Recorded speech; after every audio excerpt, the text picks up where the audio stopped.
नमस्कार दोस्तों, स्वागत है आपका इस वीडियो में। आज हम पढ़ेंगे प्रायिकता भाग 5। तो चलिए शुरू करते हैं। इस वीडियो में हम पढ़ेंगे पिछले कंसेप्ट्स पर प्रैक्टिस क्वेश्चंस, तो इसीलिए नाम दिया है प्रैक्टिस क्वेश्चंस पार्ट 1। तो पहला प्रश्न देखें। एक सिक्के को 3 बार उछाला गया है। निम्नलिखित घटनाओं पर विचार कीजिए। पहली घटना है ए, कोई चित्त प्रकट नहीं होता है, यानी कोई हेड्स प्रकट नहीं हुआ। बी, तथ्यतः एक चित्त प्रकट होता है, यानी एग्जैक्टली एक हेड्स प्रकट होता है। और तीसरा सी, कम से कम 2 चित्त प्रकट होते हैं, यानी मिनिमम से मिनिमम 2 हेड्स तो प्रकट होते हैं। क्या यह परस्पर अपवर्जी और निःशेष घटनाओं का समुच्चय है? तो आइए हल देख लें। दोस्तों, इस परिणाम का प्रतिदर्श समष्टि, सिक्कों को 3 बार उछाला गया है, तो उस केस में प्रतिदर्श समष्टि 2 क्यूब यानी 8 होती है। तो वे देख लें, S बराबर HHH, HHT, HTH, THH, HTT, THT, TTH तथा TTT यानी 8। और A हमने नोट किया यानी TTT, क्योंकि लिखा है कोई चित्त प्रकट नहीं होता, तो पूरे सैंपल स्पेस में सिर्फ एक ही ऐसा इवेंट है जहां एक भी हेड्स नहीं है, वो है TTT। इसी कारण A हुआ TTT। अब B आ गया HTT, THT, TTH, यानी केवल और केवल एक चित्त प्रकट होना चाहिए। अब जहां एक ही हेड्स है, आप उन इवेंट्स को लिख लीजिए। अब C देख लें। C वह है कम से कम 2 चित्त, यानी 2 तो होने ही चाहिए, उससे ज्यादा कितने भी हो सकते हैं। तो यह होगा HHT, HTH, THH तथा HHH।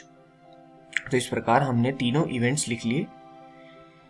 अब A union B union C निकालें, यानी इन सभी के एलिमेंट्स को एक साथ लिखते हैं, तो वह आएगा TTT, HTT, THT, TTH, HHT, HTH, THH, HHH। पूरे 8 जो कि सैंपल स्पेस है। तो यदि आपने ध्यान दिया हो कि इन तीनों का यूनियन सैंपल स्पेस के बराबर आ जाता है, अर्थात A, B और C निःशेष घटनाएं हैं, क्योंकि इन तीनों का यूनियन हमारी पूरी प्रतिदर्श समष्टि के बराबर आ गया है। साथ ही A इंटरसेक्शन B फाई है, यानी नल सेट है। A intersection C null set है तथा B intersection C null set है। इसी कारण घटनाएं युग्म के अनुसार असंयुक्त हैं, यानी वे परस्पर अपवर्जी हैं। जैसा कि हमने पहले वीडियोस में पढ़ा है, यदि किन्हीं घटनाओं का इंटरसेक्शन नल सेट यानी फाई के बराबर आता है, तो वे डिसजॉइंट सेट्स में होती हैं, यानी असमुच्चय, यानी असंयुक्त समुच्चय, और उसी कारण वे परस्पर अपवर्जी भी होती हैं। अतः A, B और C परस्पर अपवर्जी व निःशेष घटनाओं का समुच्चय बनाते हैं। चलिए अब प्रश्न 2 देख लें। एक परीक्षण में पासे के एक जोड़े को फेंकते हैं और उन पर प्रकट संख्याओं को लिखते हैं। निम्नलिखित घटनाओं का वर्णन कीजिए। तो निम्नलिखित घटनाएं हैं। A, प्राप्त संख्याओं का योग 8 से अधिक है। B, दोनों पासों पर संख्या 2 प्रकट होती है। और C, प्रकट संख्याओं का योग कम से कम 7 है और 3 का गुणज है। तो बहुत ध्यान से आप इन तीनों घटनाओं को समझिए, पढ़िए और फिर आगे क्वेश्चन को करते हैं। तो इन घटनाओं के कौन कौन से युग्म परस्पर अपवर्जी हैं? तो प्रश्न हमें यह कह रहा है कि हमने एक ही पासे को 2 बार फेंका है, तो उसके जो इवेंट्स आए हैं उन पर कुछ आधारित घटनाएं दी हैं और हमें यह प्रूव करना है कि कौन कौन से युग्म उसमें परस्पर अपवर्जी हैं। तो आइए हल देख लें। जब 2 पासे फेंके जाते हैं तो कुल संभावित परिणामों की संख्या 6 × 6 यानी 36 होती है।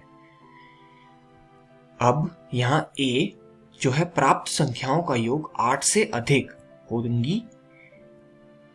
3 6 यानी 9, 4 5 9, 5 और 4 जो कि 9 के बराबर है, 6 और 3 9, 6 और 4 का योग 10, 5 और 5 का योग 10, 6 और 4 का 10, 6 और 4 का योग 10, 5 और 6 का योग 11, 6 और 5 का योग 11 तथा 6 और 6 का योग 12। तो इस कारण इन सारी संख्याओं का योग 8 से अधिक है, तो यह A घटना हो गई।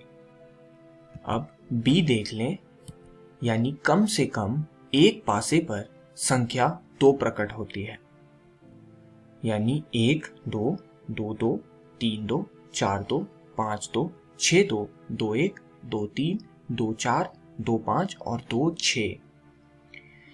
अब C यानी प्रकट संख्याओं का योग कम से कम 7 है और 3 का गुणज है। यहाँ 2 कंडीशंस हैं कि जो भी हम 2 समुच्चय लिखेंगे उनका योग 7 से अधिक या 7 होना चाहिए और वे 3 का गुणज होना चाहिए।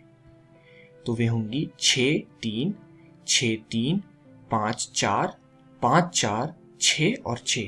तो बहुत ही ध्यान से आप घटनाओं को लिखिए, तभी आप करेक्ट आंसर निकाल पाएंगे। तो A इंटरसेक्शन C हमें कुछ इस प्रकार मिल जाता है। इसे सॉल्व करने पर हमारे पास जो आंकड़े आएंगे वे आएंगे 3 6 4 5 5 4 6 3 तथा 6 6।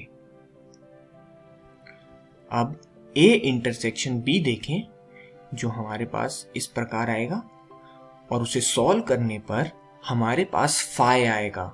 तो ध्यान दीजिए दोस्तों, ऊपर के दोनों सेट्स में A और B दोनों में हमें कुछ भी कॉमन एलिमेंट नहीं मिलता, इसी कारण वह 5 यानी नल सेट के बराबर है।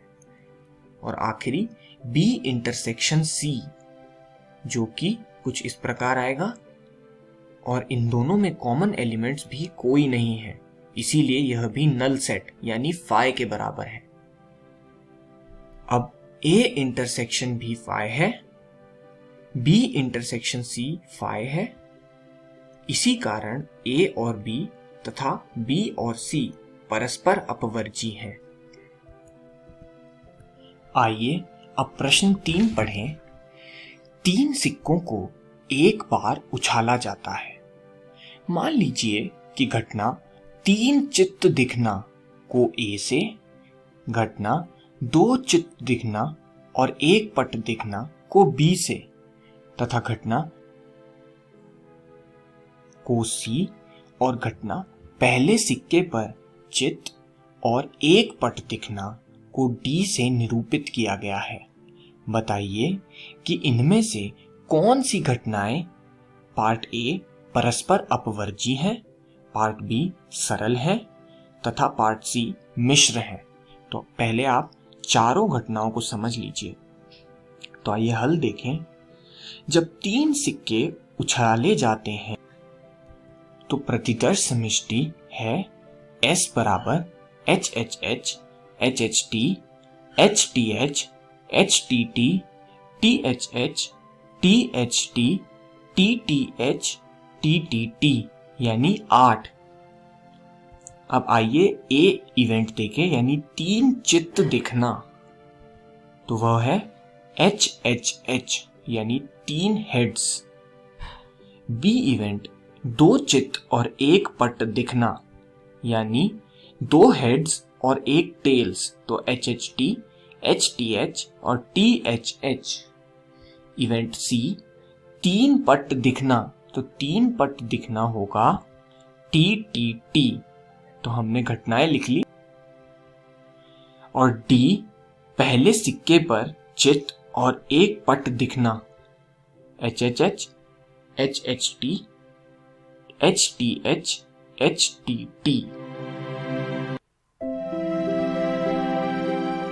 तो आइए A इंटरसेक्शन B निकालें, जो कि होगा HHH intersection HHT, HTH, THH।